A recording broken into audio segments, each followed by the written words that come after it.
വെട്ടത്തിലേക്ക് സ്വാഗതം. പുഞ്ചിരിയുടെ വെട്ടത്തെക്കുറിച്ച് നമുക്കിന്ന് ഒരു ചെറു പുഞ്ചിരിയോടുകൂടി തന്നെ ചിന്തിക്കാമെന്ന് ഞാൻ കരുതുകയാണ്. ജോബ് ഇങ്ങനെ പറയുന്നുണ്ട്, കർത്താവ് എൻ്റെ വായിൽ പൊട്ടിച്ചിരി നിറക്കും. അതൊരു പ്രത്യാശയുടെ വാക്കാണ്. 126-ാമത്തെ സങ്കീർത്തനം പറയുന്നുണ്ട്, കർത്താവ് വൻകാര്യങ്ങൾ ചെയ്തതിനാൽ ഞങ്ങൾ പൊട്ടിച്ചിരിക്കും. ആത്മീയതയുടെ ഒരു ഭാഗം കൂടിയാണ് ചിരിയും പൊട്ടിച്ചിരിയും. അങ്ങനെയാണെങ്കിൽ ചിരിക്കാൻ കുറച്ചുകൂടി സമയം കണ്ടെത്തുന്നതും സന്ദർഭം കണ്ടെത്തുന്നതും വളരെ നന്നായിരിക്കില്ലേ? ഒരു ചിരി ഒരു പക്ഷേ ഏറ്റവും ഇൻഎക്സ്പെൻസീവായ മെഡിസിൻ ആയിരിക്കാം. അതിനെക്കുറിച്ച് നിങ്ങൾ എപ്പോഴെങ്കിലും ചിന്തിച്ചിട്ടുണ്ടോ? കാരണം എല്ലാവരും ഇങ്ങനെ സ്ട്രെസ്ഫുള്ളാണ്. എല്ലാവരും ഉരുക്കവും ഞെരുക്കവും പിരിമുറുക്കവും നിമിത്തം പിടിവിട്ടിരിക്കുന്ന സമയമാണ്. അങ്ങനത്തെ ഒരു സമയത്താണ് നിങ്ങളെങ്കിൽ, പ്രിയപ്പെട്ട സുഹൃത്തെ, പതുക്കൊന്ന് പുഞ്ചിരിക്കാനൊക്കെ ശ്രമിച്ചു നോക്കുക. എല്ലാ പ്രശ്നങ്ങളും മാറിയിട്ട് നിങ്ങളിനി ചിരിക്കുമെന്ന് പറഞ്ഞാൽ നടക്കണ കാര്യമല്ല. നിങ്ങളുടെ പ്രശ്നങ്ങളെല്ലാം ഒന്നും മാറാൻ പോകുന്നില്ല. ഏതോ പഴയ ഇംഗ്ലീഷ് പാട്ട് ഓർമ്മപ്പെടുത്തുന്നത് പോലെ, learn how to dance along with your problems. നിങ്ങളുടെ പ്രശ്നത്തോടൊപ്പം ചൂടുവെക്കാൻ പഠിച്ചെടുക്കുക. പ്രോബ്ലംസ് ഒന്നും മാറിയൊന്നുമില്ല, കുറച്ചൊക്കെ മാറും. പക്ഷേ പ്രതിവിധിയായി നിങ്ങളുണ്ടല്ലോ, നിങ്ങൾ പ്രതിവിധിയായി മാറുക. എന്നിട്ട് ജീവിതത്തിൻ്റെ താളത്തിനൊപ്പം ചുവടുവെക്കാൻ ഒന്ന് പുഞ്ചിരിയോട് കൂടി നോക്കിക്കാണാൻ ശ്രമിച്ചു നോക്കുക. അത് തന്നെ നമ്മളുടെ ജീവിതത്തിന് പുതിയ ഒരു ഉണർവ് കൊണ്ടുവരും.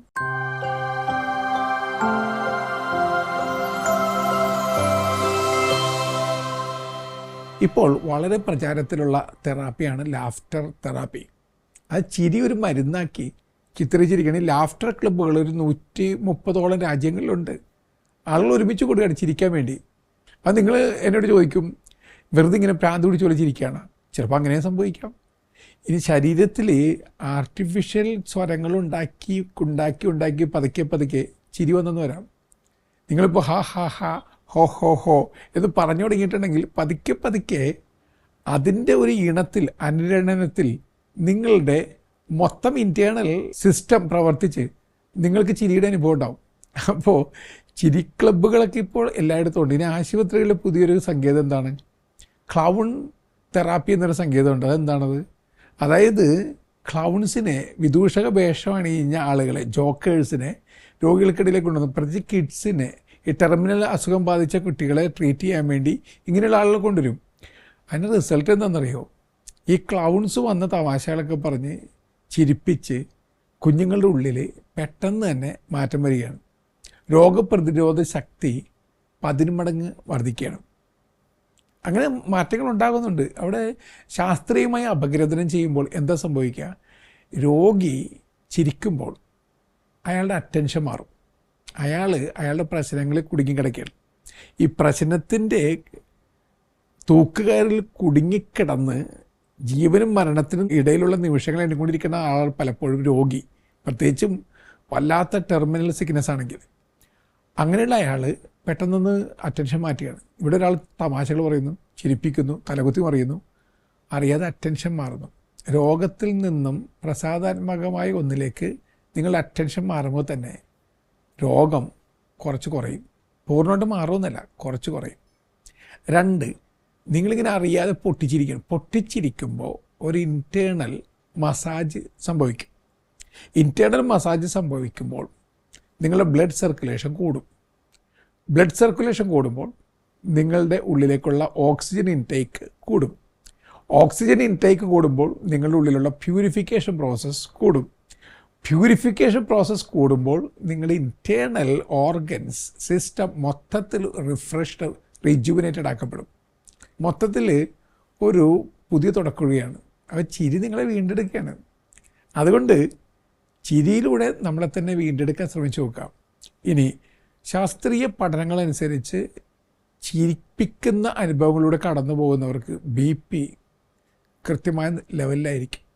ഈവൻ ഡയബറ്റീസ് കുറയ്ക്കാൻ ചിരി നല്ലതാണെന്ന് ഒരു പഠനമുണ്ട്. ഹാർട്ട് പ്രോബ്ലം കുറയ്ക്കാൻ ചിരി കൂട്ടിയാൽ മതി എന്ന് പറയുന്നവരുണ്ട്. ഇനി അൾസർ, സ്കിൻ ഡിസീസസ് പോലുള്ള പലതിനും ചിരി വളരെ നല്ലതാണത്രേ. ഈവൺ നന്നായിട്ട് ചിരിക്കുന്ന ഒരാൾ പുറത്ത് വ്യായാമം ചെയ്യുന്നതിൻ്റെ തത്തുല്യമായ അനുഭവത്തിലൂടെ കടന്നു പോകുന്നുവെന്ന് പറയുന്നുണ്ട്. അങ്ങനെയാണെങ്കിൽ ചിരിയൊക്കെ ജീവിതത്തിലേക്കൊന്ന് കൊണ്ടുവരുന്നതിനെക്കുറിച്ച് ആത്മാർത്ഥമായിട്ട് ഒന്ന് ശ്രമിച്ച് നോക്കുക. ഇനി നമ്മുടെ ഇന്ത്യൻ പാരമ്പര്യത്തിലേക്ക് വരിക. ഇന്ത്യൻ പാരമ്പര്യത്തിൽ ചിരി വളരെ പ്രധാനപ്പെട്ട കാര്യമാണ്. ഹാസ്യരസം ജീവരസം എന്നാണ് നമ്മുടെ പുരാതന സന്യാസിമാർ എഴുതി വെച്ചത്. ഹാസ്യരസം ജീവരസമാണ്. അവർ പറയുന്നത് ഈ ലോകം എന്ന് പറയുന്നത് ഒരു നാടകശാല പോലെയാണ്. ജീവിതം ഒരു കേളിയാണ്, ഒരു ലീലയാണ്. അങ്ങനെയാണെങ്കിൽ ഒരുപാട് ടെൻഷൻ അടിച്ച് നടക്കേണ്ട ആവശ്യമൊന്നുമില്ല. എല്ലാം കുറച്ചും കൂടി ടേക്ക് ഇറ്റ് ഈസി പോളിസി എന്ന പോളിസി കൂടി നോക്കിക്കാണുക. എല്ലാം ലീലയാണ്, എല്ലാം കേളിയാണ്. ഈ ലോകമെന്ന് പറയുന്നത് ഭ്രമിപ്പിക്കുന്ന ഒരിടം മാത്രമാണ്. ഇവിടെ കെട്ടിക്കിടന്ന് നിങ്ങളെ തന്നെ ഇല്ലാതാക്കേണ്ട ആവശ്യമൊന്നുമില്ല. ടേക്ക് ഇറ്റ് ഈസി, കുറച്ചും കൂടി ചിരിയോടുകൂടി നോക്കിക്കാണുക. പണ്ടത്തെ ഒരു ആയുർവേദത്തിലെ ധ്യാന രീതിയുണ്ട്. ഹാസിബ, ഖേലിബ, ദാരിബ, ധ്യാൻ എന്നാണ് പേര്. ഹാസിബ, ഖേലിബ, ദാരിബ, ധ്യാൻ. അതെന്താണത്? ജീവിതത്തിൽ ഹാസ്യാത്മകമായി നോക്കിക്കണ്ട് ഒരു പ്ലേഫുൾനെസ്സോടുകൂടി ധ്യാനാത്മകതയോടുകൂടി ജീവിക്കുക.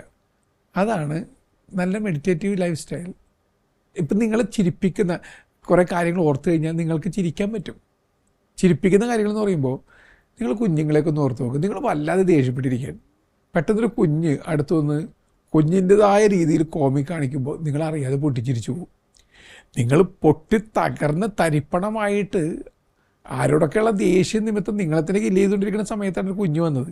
കുഞ്ഞ് വന്ന് കുഞ്ഞിൻ്റെ സംസാരം കേട്ടപ്പോൾ, കുഞ്ഞിൻ്റെ രീതികൾ കണ്ടപ്പോൾ നിങ്ങളറിയാതെ ചിരിച്ചുപോയി.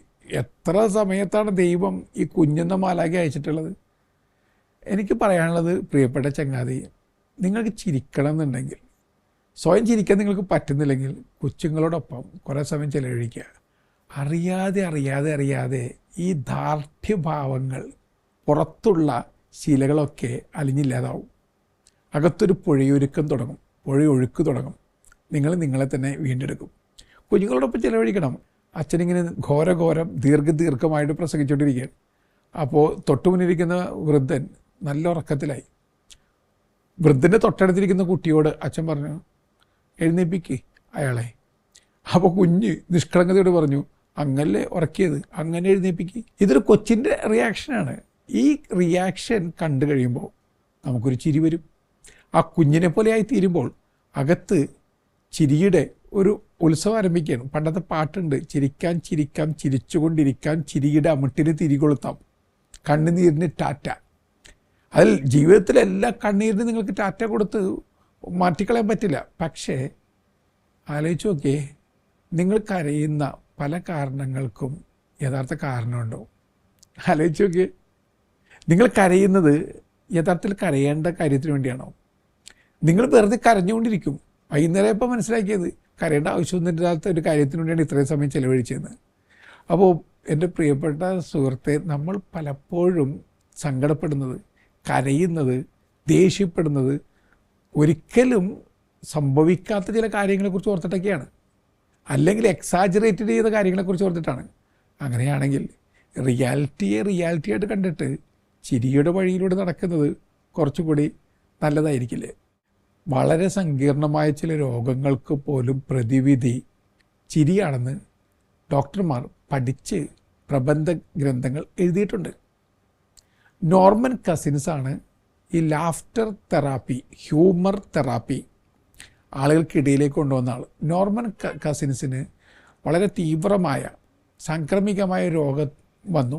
അപ്പോൾ ഡോക്ടർമാർ പറഞ്ഞു മരണം ഏതാനും മാസങ്ങൾക്കുള്ളിൽ സംഭവിക്കും. അപ്പോൾ ഇദ്ദേഹം പറഞ്ഞു, ഓക്കെ, ഞാൻ മരിക്കുമെന്ന് ഉറപ്പായി. അപ്പോൾ പിന്നെ ആശുപത്രി കിടന്ന് മരിക്കുന്നതിന് നല്ലത് വീട്ടിൽ കിടന്ന് മരിക്കുന്നതാണ്. അപ്പോൾ ഡോക്ടേഴ്സിൻ്റെ പ്രത്യേക അനുവാദത്തോടു കൂടി അയാൾ വീട്ടിലേക്ക് മരിക്കാൻ വേണ്ടി പോയി. അപ്പോൾ അദ്ദേഹം ഒരു കാര്യം കൂടി ചെയ്താൽ മരിക്കാൻ പോകല്ലേ, മരിക്കുന്നതിന് മുമ്പായിട്ട് ശരിക്കും സന്തോഷിച്ച് മരിക്കാം. അദ്ദേഹം എന്താ ചെയ്തത്? ഹ്യൂമർ നേഴ്സസായ ചിലരുടെ സേവനം അദ്ദേഹം ഹയർ ചെയ്തു. ഹ്യൂമർ നേഴ്സ് എന്ന് പറയുന്നതാണ് നിങ്ങളെ ചിരിപ്പിക്കുകയും നിങ്ങളെ തമാശയുടെ ലോകത്തിലേക്ക് കൊണ്ടുവരികയും ചെയ്യുന്ന ഒരു സംവിധാനമാണ് ഹ്യൂമർ നേഴ്സുകളെ പോലെ തന്നെ ചിരിപ്പിക്കുന്ന നേഴ്സുകൾ. അങ്ങനത്തെ 1-2 പേരുടെ സേവനം അയാൾ ചോദിച്ചു വാങ്ങി. അവരിങ്ങനെ തമാശയൊക്കെ പറഞ്ഞുകൊണ്ടിരിക്കും. തമാശ കഥകളൊക്കെ പറഞ്ഞുകൊണ്ടിരിക്കും. പിന്നെ ഇയാൾ കണ്ടിന്യൂസ് ആയിട്ട് തമാശ സിനിമകൾ കാണാൻ തുടങ്ങി. തമാശ സിനിമകൾ കണ്ടു. നെഗറ്റീവ് പറയില്ലെന്ന് ഒരു ശബ്ദം പോലെ. നെഗറ്റീവ് പറയില്ല, നെഗറ്റീവ് കേൾക്കില്ല, വെറുതെ പൊട്ടിത്തെറിക്കില്ല, പൊട്ടിച്ചിരി മാത്രം. അങ്ങനെ അങ്ങനെ അങ്ങനെ അദ്ദേഹം സ്വയം ഒരു പുതിയ ട്രീറ്റ്മെൻറ്റിലൂടെ കടന്നുപോയി. ആ ട്രീറ്റ്മെൻറ്റ് അത്ഭുതപ്പെടുത്തുന്ന റിസൾട്ട് നൽകി. കുറച്ച് നാൾ കഴിഞ്ഞ് ടെസ്റ്റിന് വന്നപ്പോൾ ഈ രോഗത്തിൻ്റെ ചെറിയൊരംശം പോലും ശരീരത്തിൽ ബാക്കിയില്ല. ഒരാൾ ചിരിച്ച് രോഗത്തെ പടിയിറക്കിയിരിക്കുകയാണ്. പിന്നീട് അദ്ദേഹത്തിൻ്റെ പുസ്തകം അൻ അനാറ്റമി ഓഫ് സിക്നെസ് എന്ന പുസ്തകം അത് ലോക പ്രശസ്തമായി മാറി. ആളുകൾ ചിരിയുടെ വഴിയിലൂടെ സഞ്ചരിക്കാൻ തുടങ്ങി. ഇനി നമ്മൾ ചിരിക്കുന്ന നേരത്ത് നമ്മളിൽ സംഭവിക്കുന്ന മാറ്റങ്ങൾ കൊണ്ട് തന്നെ നിങ്ങൾ കുറച്ചും കൂടി സൗന്ദര്യം വരും. അതുകൊണ്ടാണല്ലോ ചിരിക്കുന്നവരാണ് കുറച്ചും കൂടി ഭംഗിയുള്ളവരെന്ന് പറയുന്നത്. സുന്ദരമായ പുഞ്ചിരിയോടുകൂടി സംസാരിക്കുന്ന ആളുകൾ കേട്ടിരിക്കും. കോപിച്ചലറി പറയുന്നവരെ എത്ര നേരം കേട്ടിരിക്കാൻ പറ്റും? ഒരു പ്രഭാഷണം ആളുകളുടെ ഹൃദയത്തിലേക്ക് വരണമെങ്കിൽ ചിരിയുടെ വഴിയിലൂടെ ചിറകുകൾ മുളപ്പിച്ച് ഹൃദയത്തിലേക്ക് സഞ്ചരിക്കണം. അപ്പോൾ ഒരു പുഞ്ചിരി നിസ്സാരമായ കാര്യമൊന്നുമല്ല. ആ പുഞ്ചിരി വെട്ടമാണ്. അതുകൊണ്ട് the smile is the sunshine of the face എന്ന് പറയുന്നത് മുഖത്തെ പ്രകാശമാണ്. നിൻ്റെ മുഖപ്രകാശം എൻ്റെ മുഖത്ത് വീശാൻ നീ എന്നെ അനുവദിക്കണം എന്ന് ദൈവത്തോട് സങ്കീർത്തകർ പ്രാർത്ഥിക്കുന്നുണ്ട്. ദൈവത്തിൻ്റെ മുഖപ്രകാശം എന്താണ്? കൃപയാർന്ന സ്വർഗീയമായ ഒരു പുഞ്ചിരിയുടെ പ്രകാശമാണ്. ആ പ്രകാശം ഉണ്ടെങ്കിൽ നിങ്ങളും ജീവിതത്തിലേക്ക് തിരികെ വരും. അതാണ് ഏറ്റവും പ്രധാനപ്പെട്ട കാര്യം. ക്രാക്ഡ് നോട്ട് ബ്രോക്കൺ എന്ന പേരിലൊരു പുസ്തകമുണ്ട്. 19 വയസ്സുകാരൻ്റെ അനുഭവങ്ങളാണ് അതിൽ വിവരിച്ചിരിക്കുന്നത്. കെവിൻ ഹൈൻസ് എന്ന പേരിൽ. നിങ്ങൾ കേട്ടിട്ടുണ്ടോയെന്നറിയില്ല, കാലിഫോർണിയയിലെ ഗോൾഡൻ ഗേറ്റ് ബ്രിഡ്ജ് എന്ന പേരിലൊരു ബ്രിഡ്ജുണ്ട്. ആ ബ്രിഡ്ജിൻ്റെ പ്രത്യേകത എന്താണ്? ആ ബ്രിഡ്ജിൽ 2000-ലധികം ആളുകൾ ആത്മഹത്യ ചെയ്തിട്ടുണ്ട്. വളരെ സുന്ദരമായൊരു ബ്രിഡ്ജാണത്. പക്ഷെ ആളുകൾ അവിടെ വന്നിട്ട് ആത്മഹത്യ ചെയ്യുകയാണ്. അപ്പോൾ അങ്ങനെ ആത്മഹത്യ ചെയ്യാൻ പുറപ്പെട്ടതിൽ ഒരാളാണ് 19 വയസ്സുണ്ടായിരുന്ന കെവിൻ ഹെയ്ൻ എന്ന് പറയുന്ന പയ്യൻ. അവന് ബൈപ്പോളാർ ഡിസീസാണ്. അതായത് ഭ്രാന്തിൻ്റെ മറ്റൊരവസ്ഥയാണ്. മരിക്കുന്ന ആരും ഉള്ളി പറയുന്ന പോലെ. അവൻ മരിക്കാൻ തന്നെ തീരുമാനിച്ചുറച്ചു. പക്ഷെ അവൻ ഡയറിയിൽ ഇങ്ങനെ എഴുതി, ഞാൻ എൻ്റെ ഫ്ലാറ്റിൽ നിന്നും ഈ ഗോൾഡൻ ഗേറ്റ് ബ്രിഡ്ജിൽ എത്തുന്നത് വരെ അതിനിടയിൽ ആരെങ്കിലും ഒരാൾ എന്നെ നോക്കി പുഞ്ചിരിച്ച് കഴിഞ്ഞാൽ ഞാൻ മരിക്കില്ല. ആരെങ്കിലും ഒന്ന് പുഞ്ചിരിച്ചാൽ മതി, ഞാൻ മരിക്കില്ല. പക്ഷെ ആരും പുഞ്ചിരിച്ചില്ല. അവൻ പറയുന്നത് ആളുകളൊക്കെ തല താഴ്ത്തിയിരിക്കുകയാണ്. അവസാനം അവൻ ബ്രിഡ്ജിൻ്റെ അവിടെ നിന്ന് പൊട്ടിക്കരയാണ്. അവൻ പറഞ്ഞു, മണിക്കൂറുകളോളം ഞാൻ അവിടെ നിന്ന് കരഞ്ഞു. ഒരാൾ വന്നിട്ട് എന്താ മോനെ കരയുന്നതെന്ന് ചോദിച്ചിരുന്നെങ്കിൽ, ഒന്ന് പുഞ്ചിരിച്ചിരുന്നെങ്കിൽ. പക്ഷെ ആരും വന്നില്ല. പക്ഷെ ഒരു സ്ത്രീ വരുന്നു. അയാൾ ആശ്വസ്തരാകും. ഒരാൾ വരികയാണ്. അവർ വന്നിട്ട് പറഞ്ഞ്, മോനെ ഫോട്ടോ ഒന്ന് എടുത്ത് തരിക. അവരുടെ ക്യാമറ കൈമാറി ഫോട്ടോയ്ക്ക് പോസ് ചെയ്തു. ക്യാമറ തിരികെ വാങ്ങി താങ്ക് യു പറഞ്ഞ് മടങ്ങിപ്പോയി. അയാൾ ഈ കായലിലേക്ക് എടുത്ത് ചാടി. അയാൾ പറയുന്നത് ആ സമയത്ത് രക്ഷിക്കാൻ വന്നതൊരു വലിയ നീർനായയാണ്. നീർനായ അയാളെ തന്നെ താങ്ങി പിടിച്ച് കിടന്ന് ലൈഫ് ബോട്ട് എത്തുന്നത് വരെ നീർനായയാണ് അയാൾക്ക് രക്ഷകരായി മാറിയത്. അയാൾ പിന്നെ പുസ്തകം എഴുതി. ആ പുസ്തകം ലോകപ്രശസ്തമായി. എല്ലാവരെയും പുഞ്ചിരിക്കാൻ പഠിപ്പിച്ചുകൊണ്ട് അയാൾ സഞ്ചരിക്കുന്നു. ഇപ്പോൾ ഒരു പുഞ്ചിരിക്ക് ജീവൻ്റെ വിലയുണ്ട് എന്ന് തിരിച്ചറിയുക. നിങ്ങൾ എപ്പോഴും ചിരിപ്പിക്കുന്ന ഒരു കൂട്ടുകാരൻ നിങ്ങൾക്കുണ്ടെന്ന് വിചാരിക്കുക. എൻ്റെ പ്രിയപ്പെട്ട സുഹൃത്തെ, അയാൾ സ്വർഗ്ഗം അയച്ച മാലാഖയാണ്. ചില ആളുകളെ കണ്ടിട്ടില്ലേ, കുറേ തമാശ പറയും, മണ്ടത്തരങ്ങളൊക്കെ ആയിരിക്കാം. പക്ഷെ അയാളുള്ളതുകൊണ്ടാണ് ഒരു മൊത്തം കമ്മ്യൂണിറ്റിക്ക് സന്തോഷമുള്ളത്. ഹോസ്റ്റലിലായിരിക്കാം, നിങ്ങളുടെ ക്ലാസ് റൂമിലായിരിക്കാം, നിങ്ങളുടെ വീട്ടിലായിരിക്കാം. ദൈവം അയച്ച മാലാഖയാണ് ആ വ്യക്തി. നിങ്ങളുടെ വീട്ടിൽ എപ്പോഴും ഇങ്ങനെ കോമഡിയൊക്കെ പറഞ്ഞ് നിങ്ങളെ പൊട്ടിച്ചിരിപ്പിക്കുന്ന ഒരാളുണ്ടെങ്കിൽ നന്ദി പറയണം അയാളെ പ്രതി. കാരണം അയാളില്ലായിരുന്നെങ്കിൽ ടെൻഷൻ അടിച്ച് വലിഞ്ഞു മുറുകി പിരിയിളകി നിങ്ങൾ ജീവിക്കരുത്. അപ്പോൾ ആ മനുഷ്യൻ ദൈവത്തിൻ്റെ മാലാഖയാണെന്ന് തിരിച്ചറിയുക. പിന്നെ നമ്മൾ ഗ്രൂപ്പായിട്ടിരുന്ന് ചിരിക്കുമ്പോൾ 30 മടങ്ങ് അതിന് കൂടുതൽ ഇഫക്റ്റ് ഉണ്ടെന്നാണ് പറയപ്പെടുന്നത്. കാരണം എന്താണെന്നറിയോ, ഈ നിങ്ങളുടെ ന്യൂറൽ സർക്യൂട്ട് ഒരാളുടെ ചിരിയെ പ്രതിഫലിപ്പിക്കും. അതിൻ്റെ ഒരു പ്രതിഫലനം ഉണ്ടാവും. അതുകൊണ്ട് ആരെങ്കിലും ചിരിക്കുമ്പോൾ തന്നെ നമുക്ക് ചിരിക്കാൻ തോന്നും. ഒറ്റയ്ക്ക് ചിരിക്കാത്ത ആൾ ഗ്രൂപ്പായിട്ടിരിക്കുമ്പോൾ ചിരിക്കും. ഒറ്റയ്ക്കിരുന്ന് സിനിമ കാണുമ്പോൾ ചിലപ്പോൾ ഒരാൾ ചിരിച്ചെന്ന് വരില്ല. പക്ഷേ സിനിമ കൊട്ടയിലിരുന്ന് അല്ലെങ്കിൽ വീട്ടിൽ ഒരുമിച്ചിട്ട് സിനിമ കാണുമ്പോൾ അയാൾ പൊട്ടിച്ചിരിക്കും. അപ്പോൾ ഗ്രൂപ്പായിട്ട് ഒരു ആക്ടിവിറ്റി ആയിട്ട് ചിരിയെ മാറ്റുമ്പോൾ അതിന് ഭയങ്കര ഇഫക്റ്റാണ്. അതുകൊണ്ട് തന്നെ വല്ലാതെ ഈ പിരിഞ്ഞു മുറുകിയിരിക്കുന്ന സമയത്ത് ഒരുമിച്ച് പ്രാർത്ഥിക്കുന്നത് പോലെ, ഒരുമിച്ച് ഭക്ഷിക്കുന്നത് പോലെ, ഒരുമിച്ച് സംസാരത്തിൽ ഏർപ്പെട്ടിരിക്കുന്ന പോലെ ഒരുമിച്ച് ചിരിക്കാനും സമയം കണ്ടെത്തണം. ഇപ്പോൾ ചിരികളി തമാശകളൊക്കെ ഇല്ലാതായിക്കൊണ്ടിരിക്കുകയാണ്. ആർക്കും നേരില്ല. ആലോചിച്ച് നോക്കുക, നമ്മുടെ വീട്ടിൽ തന്നെ മതിലിനകത്ത് കുറേ മതിലുകളുണ്ട്. മൊബൈൽ ഫോണൊക്കെ ഒരു മതിൽ പോലെയാണ്. നിങ്ങൾ ആ മതിലിനകത്ത് നിങ്ങളെ തന്നെ കെട്ടിയിട്ടിരിക്കുകയാണ്. കണ്ടിട്ടില്ലേ? ഒരാളുടെ മുഖത്തോട് പോലും നോക്കാതെ മുഖം താഴ്ത്തി ചാറ്റ് ചെയ്ത് ചീറ്റ് ചെയ്തിരിക്കുകയാണ്. അവസാനം ചീറ്റി പോകുന്ന ജീവിതങ്ങളാണ് നമുക്ക് തൊട്ടു മുന്നിലുള്ളത്. സ്ക്രീൻ ടൈമൊക്കെ കുറച്ച് കുറയ്ക്കുന്നത് നല്ലതാണ്. കാരണം കുറച്ച് ലാഫ്റ്റർ ടൈം വേണം. ഓക്കെ, ഇനി ചിരിക്കാൻ വേണ്ടി എല്ലാവരും ഒരുമിച്ച് കൂടി ഇരുന്ന് സിനിമ കാണുന്നത് അത് ഡിഫറെൻ്റ് തിങ്ങാണ്. അപ്പോൾ ഞാൻ പറഞ്ഞു വരുന്നത്, ഒരുമിച്ചിരുന്ന് ചിരിക്കാനും ചിന്തിക്കാനും പ്രാർത്ഥിക്കാനും എല്ലാത്തിനും സമയം കണ്ടെത്തുന്ന ഒരു രീതി കൊണ്ടുവരുന്നത് വളരെ നല്ലതാണ്. അത് ജീവിതത്തിൽ അത്ഭുതകരമായിട്ടുള്ള മാറ്റങ്ങൾ ഉണ്ടാക്കും. ഇനി ചിരി ഉണ്ടാകുമെന്ന് പ്രതീക്ഷിക്കുമ്പോൾ തന്നെ നിങ്ങൾ രോഗപ്രതിരോധ ശക്തി പല മടങ്ങ് വർദ്ധിക്കും എന്നൊരു പഠനമുണ്ട്. കാലിഫോർണിയ യൂണിവേഴ്സിറ്റിയുടെ പഠനമാണ്. അതായത് ഇപ്പോൾ ഒരു ക്ലാസ്സിൽ എപ്പോഴും കോമഡി പറയുന്നൊരു സാറാണെന്ന് വിചാരിക്കുക. ആ സാറ് വരുമ്പോൾ തന്നെ നിങ്ങളുടെ ഇമ്മ്യൂൺ സിസ്റ്റം കുറച്ചും കൂടി സജ്ജമാകും. കാരണം ചിരി ഉണ്ടാകും എന്ന പ്രതീക്ഷയിൽ നിങ്ങളുടെ ബ്രെയിൻ വളരെ ഹെൽത്തി ആയിട്ടുള്ള ഹോർമോണുകൾ പ്രൊഡ്യൂസ് ചെയ്യുന്നു. നിങ്ങളുടെ ഇമ്മ്യൂൺ സിസ്റ്റം കുറച്ചും കൂടി ശക്തമാകുന്നു. ഇതിന് നേരെ ഓപ്പോസിറ്റ് ഒരു കാര്യം കൂടിയുണ്ട്. നിങ്ങളെ പേടിപ്പെടുത്തുന്ന, ഭയങ്കരമായിട്ട് ബുദ്ധിമുട്ടിപ്പിക്കുന്ന ഒരാൾ വരുന്നു എന്ന് അറിയുമ്പോൾ തന്നെ നെഗറ്റീവ് റിയാക്ഷൻസ് ധാരാളമായിട്ട് സംഭവിക്കും. നമ്മുടെ ഉള്ളിൽ കെമിക്കൽ ചേഞ്ചസ് വരും. നമ്മുടെ ഉള്ളിൽ നമ്മളറിയാതെ നമ്മളെ തന്നെ തിന്നുന്ന ഒരു മെക്കാനിസം പ്രവർത്തിച്ചു തുടങ്ങും. അപ്പോൾ ഡിപ്രഷനൊക്കെ വരാം. നിങ്ങളുടെ വീട്ടിലെ പൊതുവെ നല്ല മനുഷ്യരാണ്. അവരുടെ സാന്നിധ്യം നിങ്ങളെ സന്തോഷിപ്പിക്കും. നിങ്ങൾക്ക് ചിറകാണ്. നിങ്ങളുടെ വീട്ടിൽ ആരെങ്കിലും ഭയങ്കര നെഗറ്റീവാണ്, ഭയങ്കര കുറ്റപ്പെടുത്തലും ഒറ്റപ്പെടുത്തലും കമാൻഡിങ്ങും ഡിമാൻഡിങ്ങും മാത്രം അറിയാവുന്ന ആളാണ്, അയാൾ അടുത്തേക്ക് വരുമ്പോൾ തന്നെ നമുക്ക് ശ്വാസം മുട്ടൽ വരും. അതൊരു സത്യമാണ്.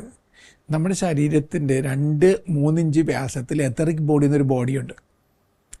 നിങ്ങൾ ഭയങ്കര നെഗറ്റിവിറ്റി ഉള്ള ആളാണെങ്കിൽ ഈ എത്തറിക് ബോഡി ഒരു തരം വയലറ്റ് ബ്ലാക്ക് കളറായിരിക്കും.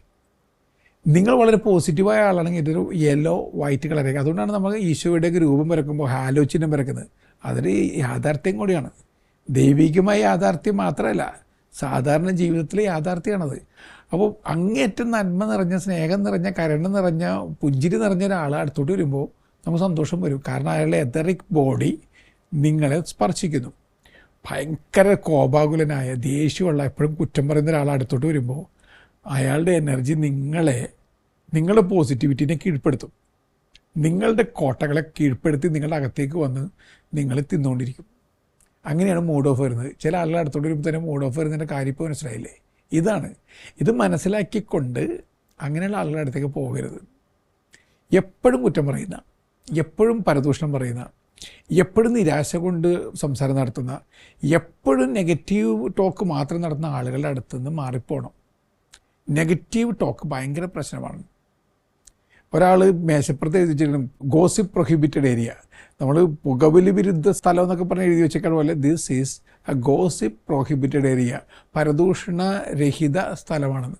അങ്ങനെയൊക്കെ എഴുതി വെക്കണം. ചിലപ്പോൾ നമ്മളുടെയൊക്കെ ഹൃദയഭിത്തികളിൽ പരദൂഷണം, വെറുതെ കുറ്റപ്പെടുത്തൽ, നിരാശയുടെ സംസാരങ്ങൾ, വെറുതെയുള്ള പരിഭവം പറച്ചിൽ, അതൊക്കെ ഒന്ന് മാറ്റുക. അതിന് പകരമായിട്ട് തമാശ, ചിന്ത, ചിരി ഇതൊക്കെ കൊണ്ടുവരിക. മാറ്റം ഉണ്ടാവും.